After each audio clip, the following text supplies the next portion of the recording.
Part 1, 2, 3 এই তিনটে part 1-এ আমরা কিছু নিয়ে আলোচনা করেছি বেসিক নিয়ে, এবং পার্ট 2 এবং 3 ক্লাসগুলো করা হয়েছে প্র্যাকটিসের উপর ভিত্তি করে, এবং পার্ট 4ও অবশ্যই এটা প্র্যাকটিসমূলক ক্লাস হবে। এই ক্লাসটাও প্র্যাকটিসের উপর ভিত্তি করে করা হবে।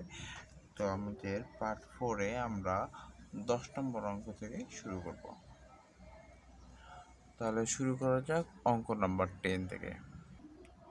তো অঙ্ক নাম্বার প্র্যাকটিসের 10 নম্বর অঙ্কে আছে যে এটি আয়তাকার ক্ষেত্রের দৈর্ঘ্য 20% বৃদ্ধি ও প্রস্থ 10% হ্রাস করা হয়। অর্থাৎ একটা আয়তাকার ক্ষেত্রের দৈর্ঘ্য যদি একটা আয়তাকার ক্ষেত্রের দৈর্ঘ্য যদি এই দৈর্ঘ্য যদি 100 থাকে, তাহলে আমার এর বৃদ্ধি করা হয়েছে কত পার্সেন্ট? 20%। আর প্রস্থ হ্রাস করা হয়েছে কত পার্সেন্ট? 10%। এভাবে করা হয়। তবে যে ক্ষেত্রফলের শতকরা কত পরিবর্তন হবে? এক্ষেত্রে আমরা কাজ করি, আমরা ধরি যে এটি আয়তনের ক্ষেত্রে দৈর্ঘ্য 20% বৃদ্ধি এবং প্রস্থ কী করছে? 10% হ্রাস করেছে।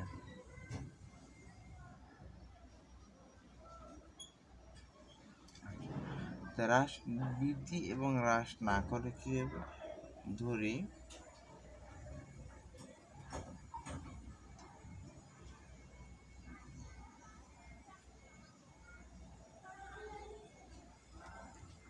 আয়তাকার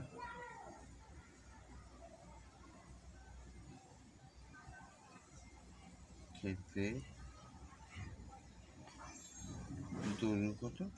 ধরি আয়তাকার ক্ষেত্রে দৈর্ঘ্য আছে আমার 100 একক। 100 একক। এই এককটা মিটার হতে পারে, সেন্টিমিটার হতে পারে, বা অন্য কিছু হতে পারে। এবং প্রস্থ তাও ধরলাম 100 একক। তাহলে এর ক্ষেত্রফল কত?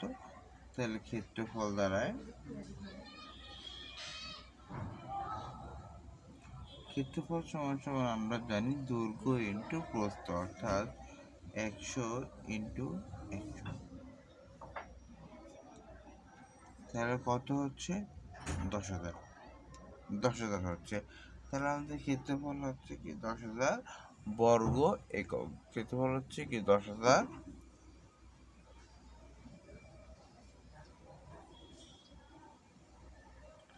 বর্গ একক। ক্ষেত্রফল হচ্ছে 10,000 বর্গ একক। এবং এখানে বলা হচ্ছে কি 20% বৃদ্ধিতে, এই দৈর্ঘ্য আমার 20% বৃদ্ধি পায়।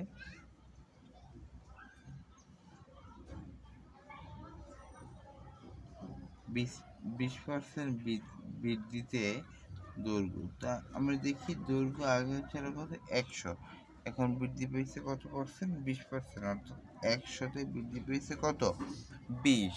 তাহলে আমার 20% বৃদ্ধিতে দৈর্ঘ্য হলো কি 120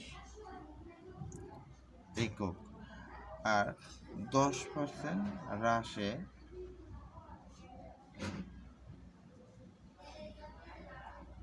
প্রস্থ, 10% হ্রাসে প্রস্থ হয়েছে কত? এখানে 100, এখান থেকে 10 বিয়োগ হবে, তার মানে কত হলো গিয়া 90 একক। অতএব তাহলে আমরা দেখতে পাই যে আমাদের নতুন যে ক্ষেত্রফল, আমাদের নতুন একটা ক্ষেত্রফল বেরোয়েছে 20% বৃদ্ধি এবং 10% হ্রাসে আমাদের নতুন ক্ষেত্রফল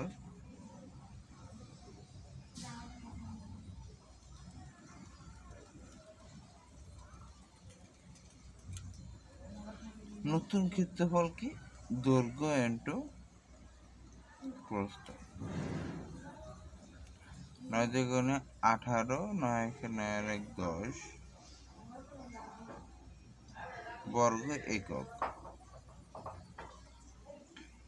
এইটা আমাদের আগে যখন ক্ষেত্রফলটা ছিল, আয়তের ক্ষেত্রটা ছিল, ওটা ক্ষেত্রফল যা ছিল, আর এটার ভিতরে যেই ক্ষেত্রফল আছে তার মধ্যে এটা ছিল আমার আগের ক্ষেত্রফল। এটা কি আমাদের 20% বৃদ্ধি এবং 10% হ্রাসের ফলে যে ক্ষেত্রফলটা হয়েছে এটা হলো কি এই ক্ষেত্রফল। তাহলে আমরা এক্ষেত্রে বলতে পারি যে আমাদের ক্ষেত্রফলের যে একটা বৃদ্ধি হয়েছে, কতটুকু বৃদ্ধি হয়েছে?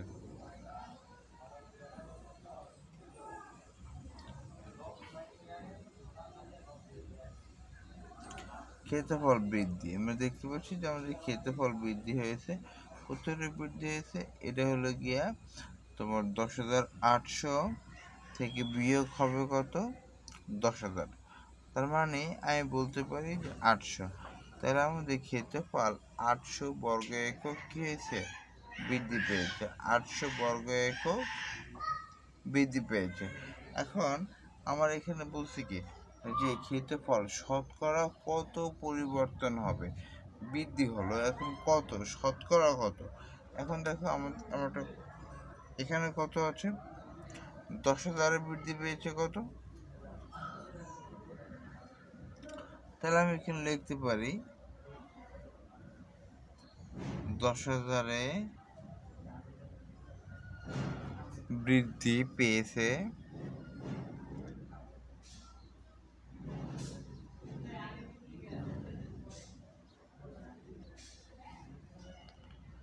800 বর্গ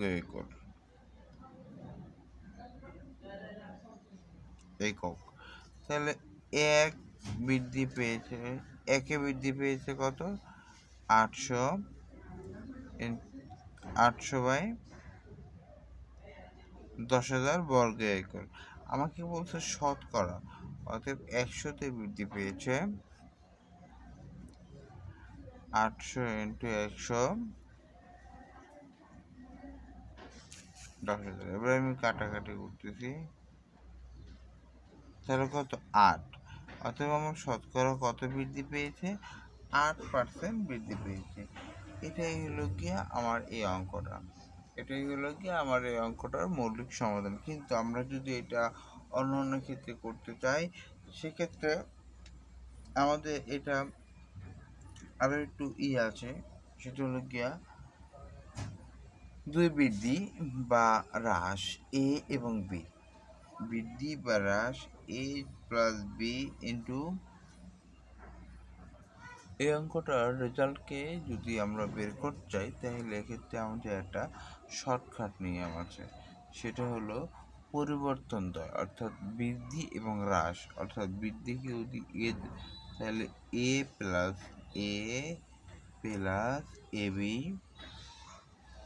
বাই 100, এই সূত্র যদি ফেলানো হয় যে পরপর বৃদ্ধি বা হ্রাস করলে কত হবে, তাহলে এই অ্যান্সারটা খুব তাড়াতাড়ি হয়। দেখো আমরা এই সূত্রকে আমরা একবার একটু যাচাই করে দেখি। যাচাই হলো গিয়ে আমাদের বৃদ্ধি মানে 20, হ্রাস মানে কমেছে, কত কমেছে? 10। এবার কি প্লাস এ ইন্টু বি, এ আমরা ধরেছি প্লাস আর বি ধরেছি কি মাইনাস, প্লাস মাইনাসে মাইনাস 10 আর তোমার 20, 10 আর 20 গুণ করলে হয় কত? 200, আর নিচে কত? 100। এই শূন্য এই শূন্য এই শূন্য শূন্য সমান সমান এখানে থাকে 8।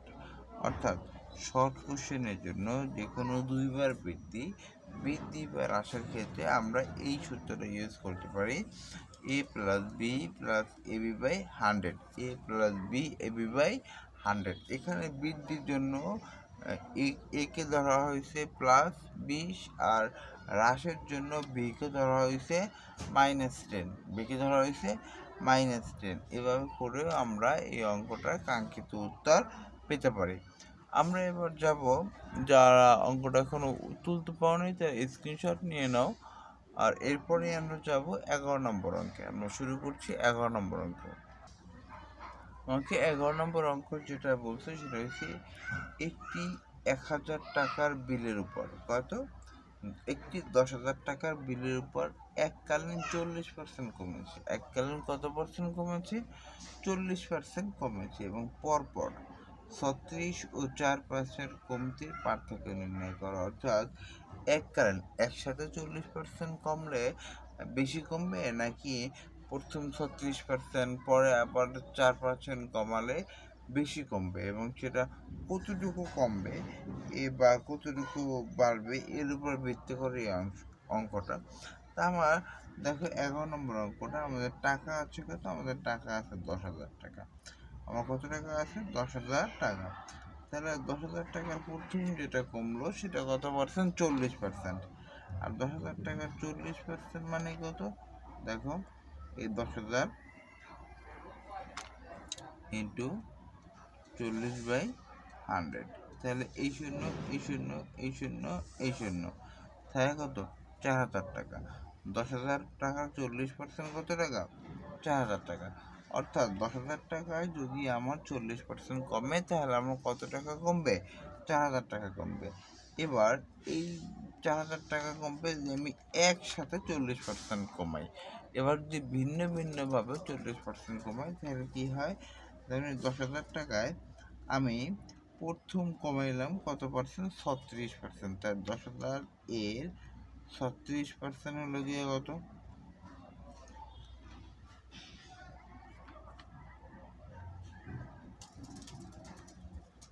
3,600। 10,000 টাকার 36% হলো গিয়ে 3,600। এখন 10,000 টাকা থেকে যদি আমি 3,600 টাকা বিয়োগ দিই, কারণ এখন বিয়োগ করার পরে কিন্তু আবার 40%, তাহলে 10,000 টাকা থেকে আমি বিয়োগ দিচ্ছি 3,600 টাকা। তাহলে আমার টাকা থাকে 6 থেকে 10 হবে 4, হাতে আমার 1, 4 আছে কত? 6,400 টাকা। এখন 6,400 আবার 6,400 টাকাকে আবার দেব কয় পার্সেন্ট? 4%। 4% দিলে কত হয়? 256 টাকা। এখন দেখো আমার একসাথে যদি আমি 4,000 40% কমাই তাহলে আমার কমে দিয়ে তোমার 4,000 টাকা। আর যদি আমি প্রথমে 36% কমাই তারপরে আমি আবার কত পার্সেন্ট? 4% কমাই, তাহলে আমার প্রথমে কমে 3600 টাকা, পরে কমে আমার 256 টাকা। তাহলে দেখো যদি আমি একসাথে কমাই তখন আমার কমলো কত?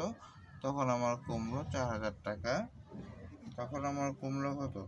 পার্থক্য কত? পার্থক্য আসছে, এখানে আসছে একসাথে 4,000 টাকা, আর এখানে আসছে 3600। আমার প্রথম কমছে, তারপরে কমছে 256 টাকা। তার মানে আমার এটা ক্যালকুলেট করলে আসে কত? 144 টাকা। তার মানে 144 টাকার পার্থক্য আছে আমার। 144 টাকার পার্থক্য আছে। বলছে কি কমতির পার্থক্য কত টাকা? তাহলে কমতির পার্থক্য দ্বারা আমার 144 টাকা। বুঝতে পেরেছো তো? অঙ্কটা কীভাবে সাজাতে হবে? যে 10,000 টাকায় 40% কত? 4,000 টাকা। অতএব 10,000 টাকায় 36% কত? 3600 টাকা। আবার বাকি টাকা থাকে কত? এই 6,400 টাকায় 4% হলো 4% কত? 256 টাকা। অতএব 36 এবং মানে এদের পার্থক্য হলো গিয়ে 4,000 টাকা বিয়োগ 3600 যোগ 256 টাকা সমান কত টাকা? 144 টাকা। এরপরে আমরা একটা মোস্ট ইম্পর্টেন্ট শুরু করব। 12 নম্বর অঙ্কটা খুবই গুরুত্বপূর্ণ একটা অঙ্ক। এই অঙ্কটা আমাদের প্রায় 12 নম্বর অঙ্কটা আমাদের প্রায় কোনো না কোনো পরীক্ষা আসে, এবং বিশেষ করে বিসিএস, তারপর খাদ্য অধিদপ্তর, এনটিআরসি ম্যাক্সিমাম সময় এই প্রশ্নটা আছে। সেটা হলো গিয়া চিনির মূল্য 25% বৃদ্ধি পাওয়াতে একটি পরিবার চিনি খাওয়া এমনভাবে কমালো যে চিনি বাবদ ব্যয় বৃদ্ধি পেল না। ওই পরিমাণ চিনি খাওয়ার খরচ শতকরা কত কমিয়েছে? এখানে দেখো 20% বৃদ্ধিতে 20% বৃদ্ধি নাকি? 20% বৃদ্ধিতে তাহলে 125 টাকা হয়, তাই না? কিন্তু এইটা একটা এমসিকিউর ক্ষেত্রে একটা শর্ট টেকনিক আছে, সেটা হলো গিয়ে 100 ইন্টু বৃদ্ধি, 100 ইন্টু বৃদ্ধি ভাগ তোমার 100 যোগ বৃদ্ধি। যদি এই সূত্রটা ইউজ করা যায় তাহলে কতটুকু ব্যয় পেলে পরিবারের চিনি খরচ কম হবে সেটা আমরা খুব সংক্ষিপ্ত শর্ট কোশ্চেন অর্থাৎ MCQ এর জন্য আমরা এই কোশ্চেনটার উত্তরটা পেয়ে যাই। যেমন এই ধরা হয় এখানে কত পার্সেন্ট বৃদ্ধি পেয়েছিল, আমরা দেখতে পাচ্ছি এখানে 25% বৃদ্ধি পেয়েছে।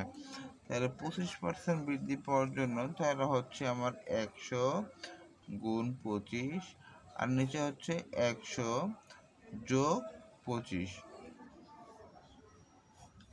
তার উপরে থাকছে 2500 আর নিচে থাকছে কত 125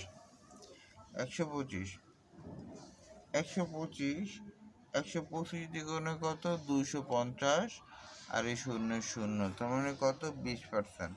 তার মানে কত পার্সেন্ট কমালে মানে চিনির দাম ব্যয় বৃদ্ধি পায় না, কত পার্সেন্ট 20%। কিন্তু এই অঙ্কটাই যদি আমরা লিখিতভাবে করি তাহলে হবে এরকম দেখাচ্ছি, আমি এখানে শর্ট করে দেখাই দিচ্ছি।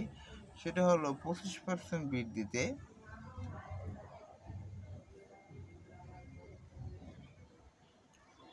25% বৃদ্ধিতে আমার কি আসে যে 125 টাকায় চিনি খাওয়া কমাতে হলো 25 টাকা, তাই না?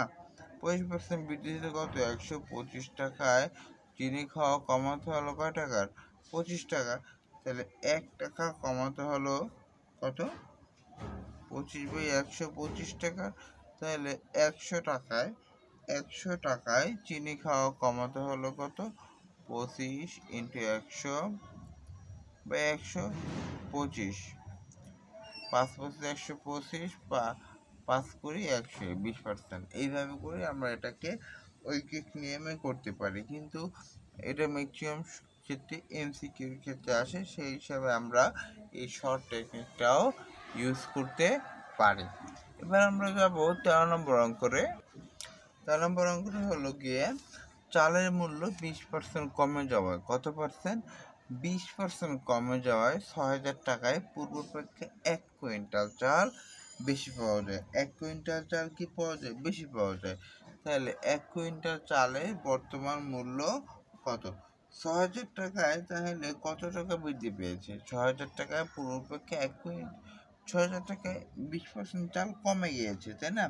যদি কমে যায় তাহলে 6000 টাকায় বৃদ্ধি পায় কত টাকা 12%। যদি কমে যায় তাহলে 12% বৃদ্ধি পেলে 6000 টাকায় বর্তমান যে 1 কুইন্টাল চালের দাম ওটা আমার বের করা যায়। তাহলে এই 13 অঙ্কটা খুবই সহজ, যে 6000 টাকায়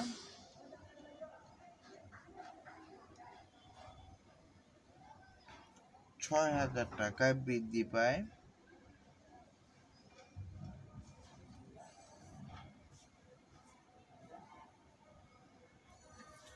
12%। এটা আমরা আবার বুঝি যে আমার নির্দিষ্ট একটা মূল্য থেকে আমার 12% কমে যাওয়ায় আমার 1 কুইন্টাল চাল আমি বেশি পেয়েছি। তাহলে 12% বৃদ্ধি করলে আমার ওই 1 কুইন্টাল দামের চালের বর্তমান মূল্যটা আমরা পেয়ে যাচ্ছি। তাহলে 6000 টাকায় বৃদ্ধি পেয়ে কত পার্সেন্ট 12%। তাই 6000 এর 12% কীভাবে বের করে 6000 ইন্টু 12/100। তোমরা এই যে কীভাবে কোনটা পার্সেন্টেজ বের করে এটা পার্ট 1-এ পেয়ে যাবে খুব সুন্দরভাবে। তো যারা এখনো পার্ট 1টা দেখো নাই তারা সুন্দরভাবে দেখতে পারো। তাহলে কত হলো 6 কত 72 720, তার মানে 720 টাকা। একেবারে সহজ একটা অঙ্ক, ছোট একটা অঙ্ক, যে চালের মূল্য 12% কমে যাওয়ায় 6000 টাকায় পূর্বাপেক্ষা 1 কুইন্টাল চাল বেশি পাওয়া যায়। 1 কুইন্টাল চালের বর্তমান মূল্য কত হলে তাহলে কত 720 টাকা। এবার 14 নম্বর অঙ্কটা আমরা দেখব। এখানে এই অঙ্কটা করা হয়েছে যে একটি গণিত বইয়ের প্রকৃত মূল্যের শতকরা 85% মূল্যে 68 টাকা বিক্রয় হলে বইটির প্রকৃত মূল্য কত? অর্থাৎ দেখো, একটা একটি বই যদি আমরা ক্রয় মূল্য যদি বিক্রয় মূল্য যদি 85 টাকা হয়, তাহলে এর ক্রয় করা হয়েছে 100 টাকা। অর্থাৎ বিক্রয় মূল্য 68 টাকা হলে বইটি কত টাকায় ক্রয় করা হয়েছিল, এটাই আমাদের বের করতে হবে। অর্থাৎ প্রকৃত মূল্য আমাদের বের করতে হবে। খুব সংক্ষিপ্তভাবে আমরা লিখতে পারি যে এখানে বইটির বিক্রয় মূল্য 85 টাকা হলে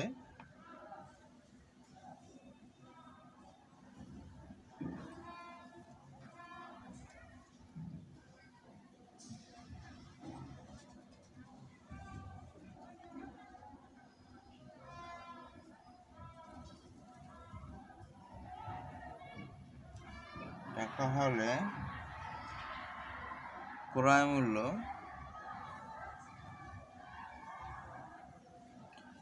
মূল্য দাঁড়ায় কত? 100 টাকা। বইটির বিক্রয় মূল্য 1 টাকা হলে ক্রয় মূল্য দাঁড়াচ্ছে আমার 100/85 টাকা। আর এখন ক্রয় মূল্য দেওয়া হচ্ছে কত টাকা? 68 টাকা। তাহলে বইয়ের বিক্রয় মূল্য কত? 68 টাকা হলে ক্রয় মূল্য 100 গুণ 68 সমান 85। ঠিক আছে, এটাকে আমরা ক্যালকুলেট করলে ধরতে পারি কত? 80 টাকা। 80 টাকা। ক্যালকুলেটটা কীভাবে করবে আমি দেখা দিচ্ছি। এখানে 100 গুণ 68 আর এখানে কত? 85। এখন দেখো আমাদের 5 দিয়ে কাটা যাচ্ছে। 5 একে 5, 5 সাতা 35, 5 সাতা 35। তাহলে এখানে কত হয়? 5 কুড়ি 100, 4 17, 4 28, 4 17 কত? 68। তাহলে 4 দ্বিগুণে 8, 8 0 80। এই হলো কি আমার এখানে ক্যালকুলেশনটা 80। অর্থাৎ বইটার প্রকৃত মূল্য দাঁড়ায় কত টাকা? 80 টাকা। বইটার প্রকৃত মূল্য দাঁড়ায় 80 টাকা।